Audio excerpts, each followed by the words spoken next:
Chalo. So right now we have the GMAT pattern of selection these days. Everyone can see what I'm writing on the screen. You all can see, right? Just let me know once. Is it visible now? Okay, great. So we are good to go. Now see, the GMAT pattern of selection has become quite common in most of the Indian B schools. So the GMAT pattern says that you should have a writing ability test, which is VAT. So it stands for writing ability, in which you are given a topic or a prompt and asked to write something on that. So this is the VAT part, and the other is the PI part. The group discussion thing has almost been eliminated from all B schools. I don't remember any B school keeping the group discussion part. If it is there at all, it might be there in IAFT and in the form of extempore in FMS. FMS has this extempore, extempore, whatever you might call it.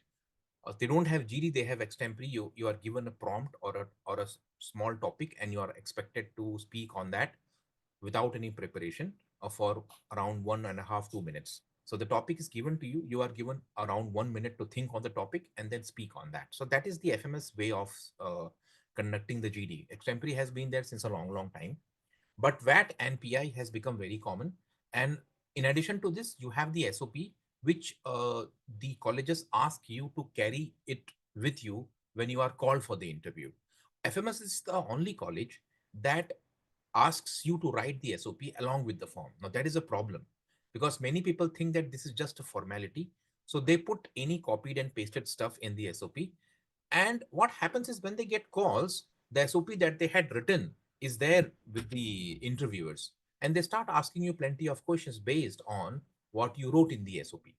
Now, the problem is that if you have written the SOP thoughtlessly, in the sense that if the SOP is just copied and pasted from some other source, then it does not have that personalized reason behind doing MBA. So you have prepared for the interview thinking that these are the reasons why I want to do MBA. And in the SOP, you have written something entirely different, copied and pasted from somewhere else.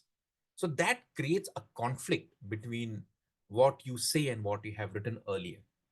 And that is the reason why the SOP thing has is it forced me last year to change the answer for many students. When I asked them why MBA and I asked them what they have mentioned in the SOP, there was no match. But the SOP cannot be changed, so you have to change your YMBA answer. That is the purpose why, that is the reason why many people's interview in FMS does not go as planned. And they ask you lots of questions on the SOP because they know that many people write the SOP without giving much thought. And there is some marks for SOP.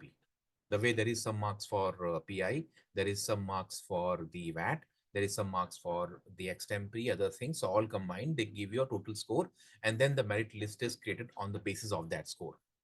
So the first thing is that many people think that SOP is easy to write. They can just put it in Chat GPT. Chat GPT will give you the answer, and you can paste it. The problem is that this is a very bad way of going ahead with SOP. The first thing is, let's understand what should be the contents of an SOP, a good SOP. So if I put the word SOP here, it means statement of purpose. That is what the word means, statement of purpose. Now, what is the purpose? Uh, the, the SOP means statement of purpose. The length of the SOP can vary from, let's say, 200, 300 words to almost, let's say, 1000 words. It can go anywhere more than 1000 also. It varies from college to college, but I know that there are colleges in the West, American universities, who don't give you any word limit. You can write as long a story as possible. So it can go to 1500 words, 2000 words also. But the Indian B schools say that you have to keep it within 1000 or 500 words. In the case of FMS, it would tell you that you have to put everything in 200 or 300 words. There is some word limit. I don't know. Once upon a time, they had 100 word limit. So you have to accommodate your statement of purpose within the length that is prescribed. You cannot keep on writing and make it very tedious and boring. There has to be a purpose, right? That is very important. So first of all, then what is the core content of the SOP? Correct? Yes. In FMS, I think someone has said that there is 1000 character word limit. So 1000 character means every word will be one character. So you can just check how many words it comes, not more than 250, I think, whatever it might be. So there is a limit. Now, SOP primarily should have YMBA. That is the prime motive, I mean, statement of purpose. So you are going to a B school. B school is for MBA. So YMBA. Now, this can be put in 50 words. You can put this in 100 words. You can go and write a story or write a book on that. But YMBA is primarily the core content of an SOP. है ना? Everyone is clear about it? This is the primary thing. Now, YMBA answer can have three broad answers. One is you are very generic. What do I mean by generic? By generic, I mean to say that I'm not very clear about YMBA. I'm still in second year BCom or second year BBA, second year BA. I don't know much about the corporate world. So while writing MBA, I would keep it so generic that I should be able to add some more thing later on if required.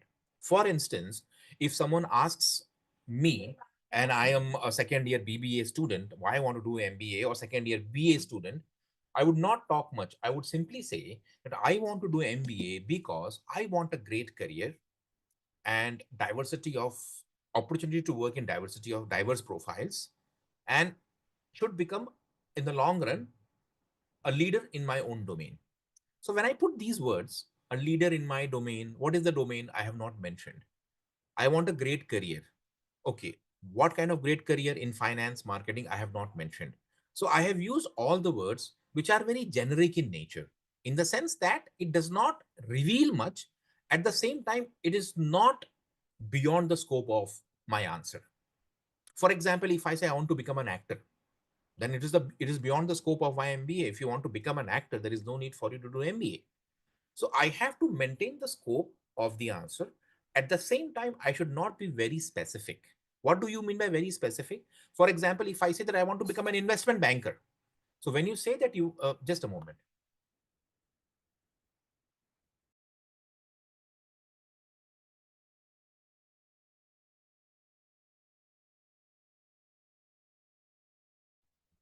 Okay. So when I say that I want to become an investment banker, I'm becoming very specific. I mean, I don't say becoming a to have ambition of becoming an investment banker is a bad idea. But then when you put it very specifically, you need to really be very strong with your answer in the interview. They would ask you why, how, when, and you have to be very good in giving the technical answers of investment banking. And if you don't have any base, they would say that this guy is just talking, bluffing. He has just random dreams and is not fit for MBA.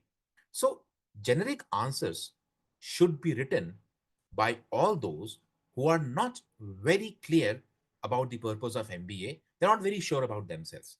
They want to be on the safe side. So, what is the best answer? Well, MBA provides you plenty of diverse career profiles. Uh, it builds in you all the important skill sets required to be a good manager, such as leadership skills, communication skills.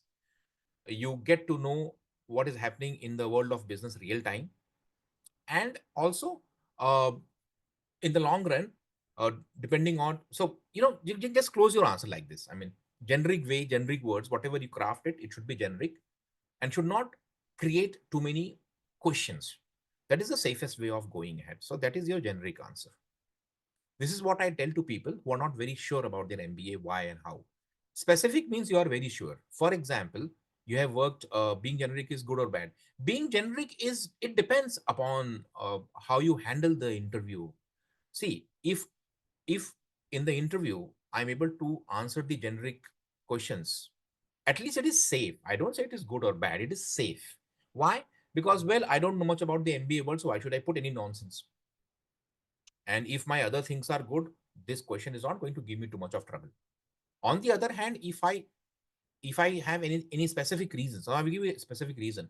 For example, some of you have worked in, I know lots of people who have very good work experience. They have worked in consulting firms in Deloitte with very good consulting roles. So they are very clear about why they want to do MBA.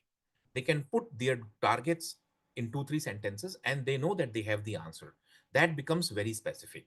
That is pretty much personalized in the sense that I know my reasons. I need to modify it. I can do that in the interview, but I know my reasons. For example, some of you have worked in IT industry for 3 years. You have seen it very closely. So you know that MBA does give you these things and you have seen it personally in someone. So you can make your answer very specific depending upon your experience, right? So there is generic and there is specific. These two are the possibilities. The other could be, let's say in the entrepreneurial uh, in context. For example, if you have some sort of entrepreneurial experience, or say this is specifically with respect to your job, and this is with specifically with respect to your extracurricular, or with some sort of startup, or with some sort of entrepreneurial thing that you have in mind. Maybe you haven't figured out exactly, but you can put this thing if you really have some concrete plan. Are you getting my point? But I would say that you can sum it up within these two categories. You can keep your answer generic because that is safe. You can keep it specific because you have the answers with you. And depending on that, you have to frame your answer. Understand, very important. Frame your answer. You will take around half an hour, 1 hour. Maybe you will have to read a bit about your reasons, but frame your, even if it is a generic thing, you have to frame your answers. The grammatical structure and all these things can be taken care of by someone else. You can write your answer, you can put it in ChatGPT and say, please correct the grammatical errors in my answer. It will correct the errors and it will give it to you back. But the core content has to be from your heart and head and not from someone else. Are we clear about it, people? This is something that I have always been telling. Why? Because ek minute, I have worked as a software engineer and want to switch careers. So should that, see, you want to switch your career, don't be very explicit about it. You have worked in software engineering and now you know that uh, the technical domain is very much restricted in terms of growth. You have interacted with many of your clients and you found that the role of MBA is going to give you diversity of profiles, and that's why you are looking for a career switch, and MBA is the best way to do that. If you're convinced about it, you can put it in these simple words. Don't just put it blankly that I want to switch. Mention a reason and never talk negative about your current job role. Because many people say my current job role does not offer this, does not offer that, and that's why I want to switch. No, you should rather say that in my current job role, my learnings are limited and restricted to a particular type of thing. if i if I want to, if I want to enhance my skill set and work upon them and take up leadership responsibilities in the long run, I should add value to myself, and MBA would be a step in the right direction. So the wordings has to be very positive. It should not have that negativity in it. Are you getting my point, everyone? So just keep in mind, I know that most of us are moving from whatever we have right now to MBA because we don't want to get stuck in this. Lots of negativities. But when you word it, it has to be slightly in a different way. There is another question. Instead of WorkX, if we have consulting internships, so can we? Yes, why not? See, if you say that I have done my BBA or whatever, and during my internship in this firm, I got to know or learn these things, and this motivated me to seek a career in this particular field, and I realized that MBA, and I learned that MBA would be the right way to develop my career in this particular thing. So if you have any specific personalized experience which you can add, you can definitely do that. Ensure that it is discussed or mentioned in a very positive way rather in a negative way. For instance, many of you have had very bad experience in sales job and you want to say yaar isse bahar aana hai mere ko, but you can't just put it in your SOP that sales job was very frustrating and tasking, and since I was fed up of it, I wanted to do MBA. You should rather say that I did my sales, I enjoyed it a lot, I learned lots of things, but at some point of time I realized that growth in my particular vertical would be much better if I add some sort of valuable skills to myself, such as leadership skills, communication skills, and a good networking in the industry. And an MBA from a very very good college would definitely provide me these kind of things, which would help me grow uh, in the long run, something like this. So the same thing, but in a more positive way. Can we also have an answer that is mix of generic? Of course, why not? You can. Don't be fanciful. Again, one word, I'm not having a PPT right now, but one thing I want to always advise against is don't be fanciful. What is the meaning of fanciful? देखो ये आपको काम, this would be of great use to you when you go for your VAT PI. Don't be fanciful means what? That you're having a dream, just like some kid has a dream of landing on the moon someday with his own car. I mean, it sounds very good, but If it is fanciful, they would say that this guy is unrealistic. It should not look childish. It should have some sort of substance in reality. For instance, let's say I remember one student last year. I took his VAT PI. I will come to that. You know, I remember one student last year. He got 82, 83 percentile, but I think went to a very good college. I think some of the one baby IM or maybe I think four or something. Average percentile, but very good student. Uh, he had uh, he had his own startup in which he was क्या बोलते हैं उसको selling garments, and the website was there, the experience was there, the revenue figures were there, the market trends, he knew everything. So when I started interviewing him, he used to come up with very good answers because the experience was there. And when he gave his vision on the basis of his experience, it was convincing because there was some basic work done. Now you might say, sir, I haven't done any sort of work, but I have done some sort of research that can also be a basis for some sort of dream. For instance, if you feel that having a sports academy in India is going to be a next big thing, then you might not be a sports person, you might not have done anything as yet, but there should be some tangible empirical study on the basis of which you are talking. Are you getting my point? So don't be fanciful, be realistic so that you appear as a mature person rather than as someone who has just the dreams without any substance to it. The next question is from Isha. She says, should I mention about the gap year? There is no need to mention any negative thing. Dekho, gap year, if you mention, what would you get out of it? And if you don't mention, what would you lose out of it? So SOP is all about YMBA, and you talk about YMBA, unless it says that, okay, you have to mention your gap year as well. Don't unnecessarily put the negatives. Some people, they end up writing like this, I did my engineering from very, very poor college, very, very low grade college. Now I want to switch to some sort of, I want to basically add brand value to my CV. See, don't say that your college is inferior college or that you have a gap year or you have poor academics when it is not asked. Unnecessarily don't hurt your prospects. Okay, don't mention about any gap year. Yes, what you can say is that in gap year, if you have done any sort of internship and you have learned a lot, you can just simply say that in the year so and so, I did my internship from so and so place. I learned lots of things. Why did you do the internship? Because there was a year drop. All these things. Don't write all those stories. Whatever is negative, if it can be hidden, if you can hide it, you keep it hidden. They may never ask you. On the other hand, if you become too much truthful, you will end up saying that even before they've asked. So just ensure that you are smart enough. Are we clear now, people? I hope you understand now. So SOP is primarily YMBA. YMBA can have two types of answers, generic and specific. When I say generic, it means that very generalized answer. I want to do MBA because during my college years, I participated in lots of activities and I found that I have very good communication skills. And also, on reading the interview of some XYZ person, I learned that MBA can give me uh, can give me an opportunity to work in diverse fields, in diverse roles, and in the long run can give me uh, all the things I need to become a leader in my domain. That's it. Which domain? Sir, I'm not very clear. Whose interview you read? Okay, I read the interview of Ratan Tata. Okay, so what did you read in the interview? That can have some substance, right? You can prepare for it. But if you mention like something, I want to do marketing and marketing is my passion, you have already stated that marketing is your passion. When you get the call and you come in front of me and ask you, why did you write marketing as your passion? You would say, sir, मैं लिखा because मुझे अच्छा लगता है. अच्छा लगता है doesn't mean that you are passionate about it. To be passionate means you are involved into it completely. So if you have put passion and you don't know anything about marketing, you haven't done anything as such, you only find it very fanciful and lovely from outside, you have a tough time justifying that statement that marketing is your passion in the interview.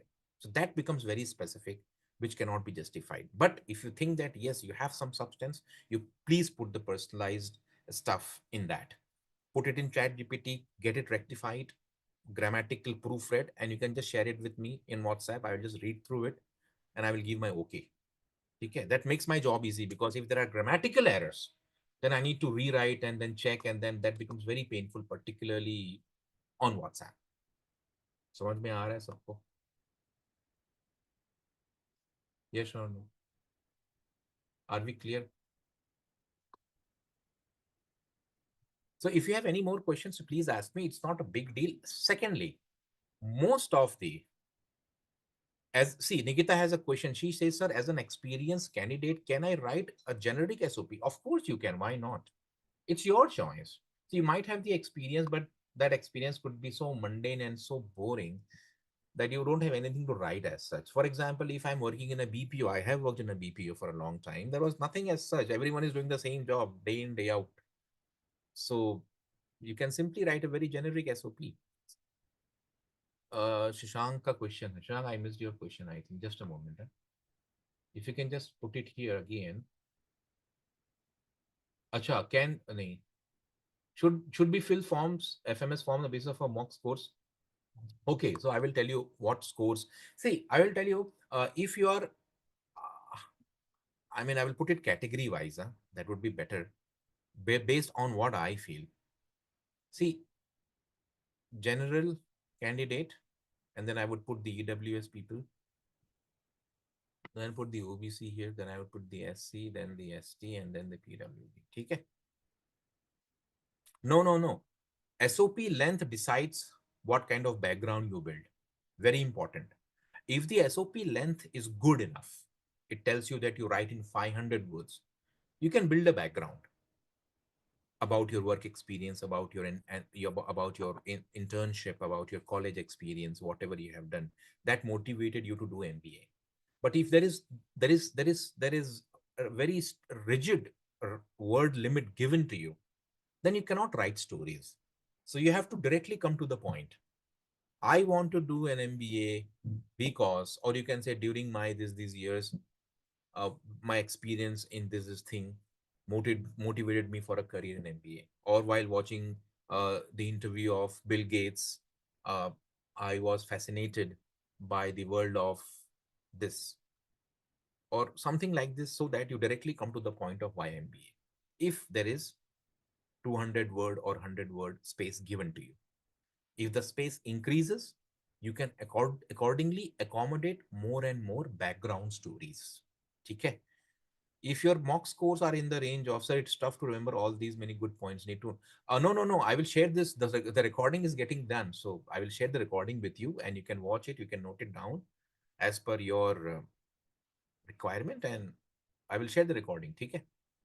Are we clear now? So for a, yes, generic answer is, see, generic answer is good for people who haven't have any work experience. Let me tell you, I have written many SOPs, many applications, gone through many of them, have seen people go to top colleges across the globe. And I will tell you that SOP in India, SOP for any person who has no work experience. See, I'm just giving my opinion. I don't say that you should not write. No work experience person should always write a generic SOP because he knows nothing about the real time industry. No work experience, you write generic SOP. Simple. That is my suggestion. Because if you put all your those fanciful college fest and all, it sounds very boring. Everyone is writing my college fest. I did this and now I am motivated. I sometimes laugh because I feel that a college fest is more of a place where you just hang out casually. And if I ask them questions, okay, so what did you do on Instagram? What kind of marketing did you do? How many views, likes? How does Instagram work? Psychology of why people watch Instagram. Nothing. There is no answer at all. So instead of saying that your college fest or your college role, your role in your college in the placement committee, that committee, unless you have done something concrete, you don't mention it because it sounds very shallow. Work experience is a very strong reason because you have seen day in day out the kind of donkey work that people do in the companies. So that at least becomes a valid justification for MBA. Okay, so if you have no work experience, keep your SOP generic. If you have work experience and if you think that you can justify, you keep it specific, or even then you can keep it generic. The easiest interview or the easiest preparation for those for those who have some sort of concrete work experience. It becomes easy for me because I know that they already have all the answers. A fresher will have to really think his answer very smartly. So you do that after you have got the calls. During uh, FMS like colleges, there is no need to do too much of thinking. You keep it generic. That is a safe way of, because you can modify the answer from generic. You can always go to specific, but from specific you can't come to generic and remodify your answer. So that is the reason. Okay, chalo, I will come to the cutoff part. The general, see, if your scores have been and if you have touched around 98 percentile a few times, you fill FMS. Very high chance that you will get a call, because it's just a matter of one section. VARC, they have extra weightage. And if you are a female candidate, you will get a few extra marks. So for general category people, if your VRC scores have been shooting up, overall you have been crossing 98 a few times, you have crossed 98, and if you're a female, you definitely fill, because the chances are that you will get a call. Okay. What I said for general is also equally applicable for EWS. The cutoff might, if you're EWS and if you're scoring 95, 97 range frequently, you should fill for FMS. OBC, again, the same, because EWS is equal to OBC according to me, particularly for FMS. ST, if you have been crossing 85, 90 percentile on a few occasions, you fill FMS. ST, if you have been crossing 75, 70, please fill. EWD, if you have been crossing 70, you please fill. This is my benchmark, in the sense that you have crossed these marks a good number of times, at least more than 40% of the times, because if it is possible more than 40% of the times, it is possible even on the D day as well. If you have been not scoring very well and has been your general category scores have been in the range of 80, 85, 90 all the time, there is no point filling FMS. And particularly if you're not a female candidate, kuch nahi milne wala. Okay, did you understand now? So these people should fill the form. According to me, this is the range. But if you feel that no, yeah, I can have a good day, you can fill it. But good days don't work like this. On good days, you might get 75, 80 here and there. But crossing 99 on a good day is having a day on which you can cross 99 is difficult. Probability is very low. Did you understand, everyone? What exactly we mean by SOP? Now coming to SOP of other colleges. Once you are done with your process of exam, and once you have the see response sheet, the response sheet usually comes out within a week or 10 days. Okay, I will write this here. The response sheet comes out within a week or 10 days. So from within by 1st December, from 1st December to let's say 5th December, we should have the response sheet. I remember I think 1 year in which it came out within 3 days. So 24, if the exam is on 24th, 25, 26, 27, 28, the response sheet might come. So even before the month of December, the response sheet might come, and that response sheet will give you the score. And percentile can be very much assessed on the basis of that. Then you fill the other forms and start planning for your interview process. Okay, this is a very important step, and the results would be out on the 22nd. After that, the results are out usually. So after 3 weeks of the response sheet, the results are declared. You have the percentile, and then accordingly you can decide. Though the calls will start coming out from the after the 5th of January, after the new year, the calls start coming out. Okay, right now only 3 forms I think you can fill: SP Jain, MDI, and FMS. Okay. SP Jain, again, people who are the same sort of, SP Jain does not have reservation. These, there is no place for these things in SP Jain and MDI. Private colleges, they will not give reservation. So in these colleges, SP Jain and MDI, this is applicable. 98 percentile, if you have crossed a good number of times, fill SP Jain and MDI both. MDI, if you have crossed 95 a good number of times, you can fill MDI to be on the safe side, because MDI has lower category, lower cutoff for some sort of courses like HR course or some other courses. They have some lower cutoff. So you can fill MDI. SP Jain, particularly if your 10th, 12th and graduation is quite good, because FMS gives, sorry, SP Jain gives calls specifically on 10th, 12th and grad basis. If it is 90, 90, 90 and above 80, 85, you can try. If you have reservation, there is no point filling SPGN and MDI, to be very honest, because MDI, SPGN are expensive forms, and reservation means EWS. If you have, you will get plenty of calls from baby and new IMs. Same goes with OBC, SC, ST and all. So if you have reservation advantage, then why not apply to the Government of India institutes, and why to apply these expensive colleges? So people with reservation, don't unnecessarily spend your money in all those forms. You keep it, ठीक है. Is that enough? I think. uh, how should your SOP be? Don't copy and paste. I have lots of IFT. Okay, I will come to that. So, do we need to mention any information apart from YMBA? There is no need to mention any information. See, again, the space is very important. If the space is 100 words and you feel that you have tremendous extracurricular activities, you can mention that. For example, I will give you a very good example. Someone has been a player at the has been a cricket player at the state level and has represented the national the state at the national level as well. Now he that is a great achievement, and he can simply say that during my career as a cricketer representing my state, I learned lots and lots of uh, managerial lessons. Since cricket did not give me a long-term career, I thought that MBA would be a parallel career which demands similar sort of skill sets, and therefore MBA from FMS would give me this and that. So you have just mentioned that as a background story because your achievement is indeed big. But if your achievements are ordinary and you know that mentioning them is no point, then stick to the core answer. Why MBA? In marks, can you please tell how much marks approximately in marks will enough? Anyone who has been getting marks above 70, 70, above 75, 80 should fill the form. 75, 80 is a nice, particularly the kind of marks we are getting. 75, 80 is the right score. IFT does not ask for SOP. IFT does ask you why MBA. Sir, along with MBA, should we also state the reason for choosing the particular? See, again, the space is very important. If FMS tells me that if FMS gives me 100 words, 200 words, it's very difficult to tell why FMS. The first thing is YMBA. If you have finished that and you have some space left, then you can mention YFMS. But don't mention YFMS at the cost of or at the expense of YM. So elaborate on YMBA, and doing MBA from a premier institute like FMS, this is enough. There is no need to add more to it. हाँ हाँ fill कर दे Shashank. If you have been a professional cricketer, there is one more cricketer in the current this. He plays for Mumbai. No, some team. ठीक है. Just a moment. Hello.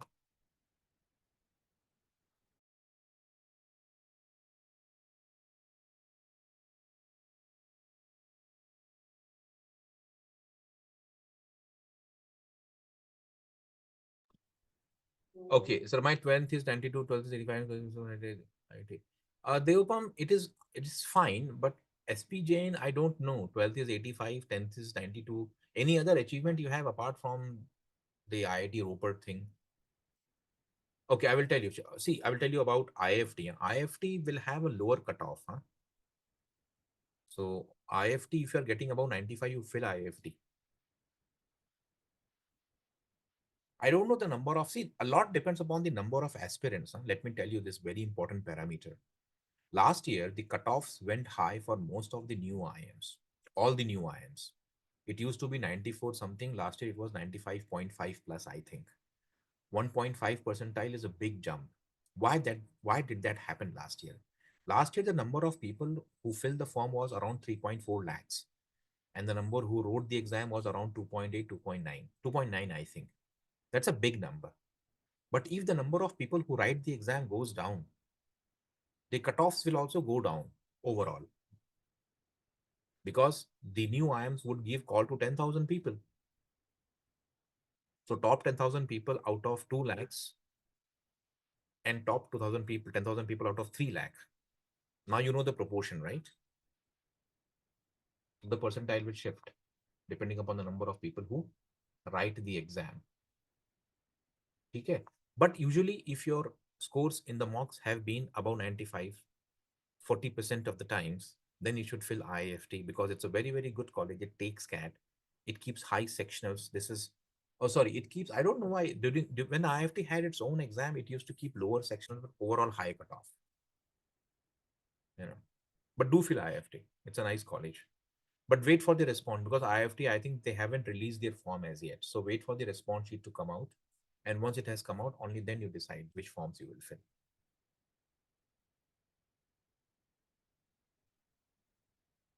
They have released, what is the last day then? Is it before CAT? अरे यार भर दो. See, they all want to make money. What happens is, if the college is good and they have the forms out closing before CAT, then many people fill the form because they don't want to miss out. Do fill the form. If you have been scoring anything about 92, 93 in your mocks, fill the form IFT.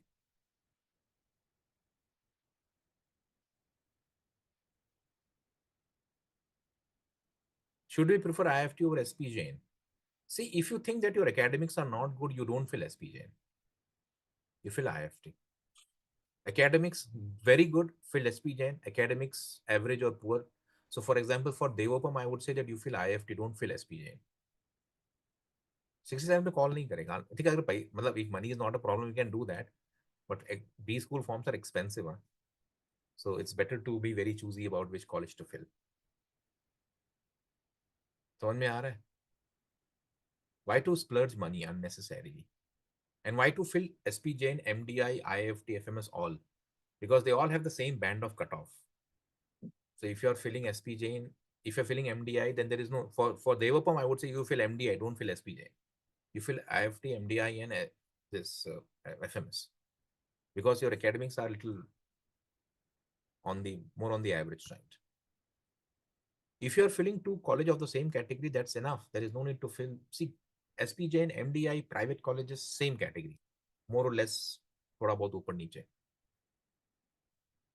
Yeah, it has profile in merit based calls. Even in that also, they are very this.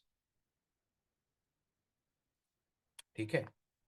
They have, that's what I'm telling you. SPJ and MDI same category. Good academics, SPJ, average academics, MDI. Call दोनों से आएगा.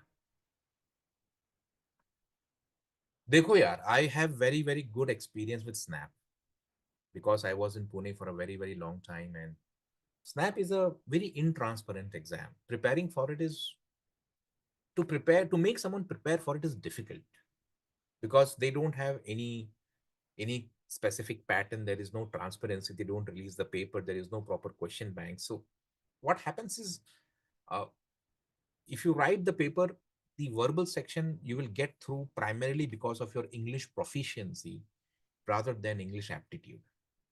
In the sense that if you have decent vocabulary, if you can make out the errors very quickly, you would be, yes, this would go on the dashboard. Are you getting my point? So Snap English is like English proficiency. Basic errors, if you can detect, if you're fast enough, you will get through the exam. There is no need to have a specific preparation. What are these things? Again, a specific preparation is possible only if there is consistency in the kind of questions they ask. I make you prepare for paragraphs because I know paragraphs will come in the exam. There is odd one out. There is paragraph completion, fill in the blank kind of a thing. So I prepare you for that because I know there is a certain degree of this. नहीं तो ठीक है, फिर you put it. If 80 plus in IIT is tough, then you fill it because then in the category of the IITs, your this would be done. ठीक है. SIBM Pune is a good. That's why I say that you fill the exam, but preparing for it would be more like, more like specific preparation difficult. You write a few mocks and ensure that you make the most of all the three sections. Attempt full paper, maro dhanadhan. Don't be docile about attempts and fill the form. I don't say don't fill the form, but expecting that you will be able to prepare for it by joining some specific XYZ course, that's very difficult. You might shell out some money. Just get a few mocks here and there, just see the pattern and attack it. That's the best way to prepare for SMIC's group of colleges. SIBM Pune, SMHRD are decent colleges. They have good placements. ठीक.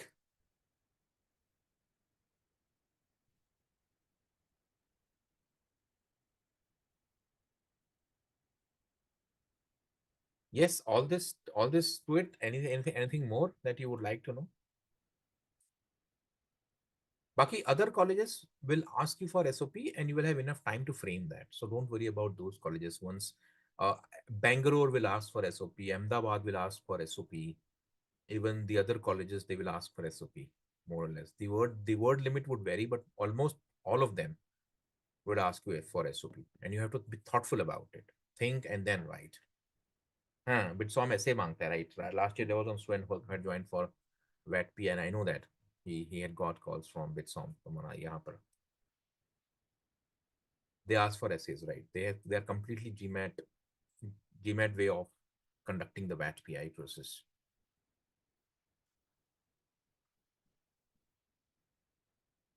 Okay, so that's it for the SOP thing. Yes, I will share the link of this, and I will also put it on YouTube as a private video so that it remains there for a long time. Because in the course, if